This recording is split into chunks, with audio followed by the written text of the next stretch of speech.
Shalom. In today's study of Jewish philosophy, we're going to look at the Jewish calendar. We know that we, as Jews, have our own calendar. It goes by the lunar calendar, but it's different than all other lunar calendars. So, for instance, Muslims also follow a Muslim calendar, a lunar calendar, but their calendar is different. For instance, they don't have leap months, so their festivals are always falling out at different points of the year because the lunar calendar needs every so often an extra month thrown into it. Like this year is happens to be a leap year, so we're going to be throwing in an extra month of Adar. The Jewish calendar is unique and special in the fact that it was instituted by the rabbis, set up by the rabbis, based on seeing the moon and based on their calculations. There are a lot of halachos that go into it. In fact, our rabbis tell us that one of the most difficult areas of study in the Torah is understanding the calendar.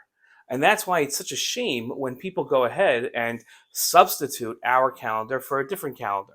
And that's problem number one, but understandable because we live in a world where it doesn't go by the Jewish calendar, so we need to know the Christian calendar. And that's what, by the way, the solar calendar, when we talk about the months, December, January, February, and those are based on, it's called the Gregorian calendar after a pope named Pope Gregory, who instituted this calendar.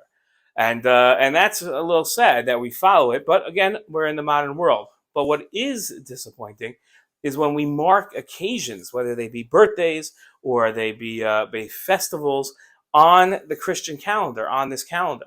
That is just philosophically so problematic. We're Jews, we should be proud of our heritage, we should be proud of our tradition, and we should mark things only on the Jewish calendar, not on a Christian calendar, whatever special day it might be. Well, that's today's lesson in Jewish philosophy. Shalom.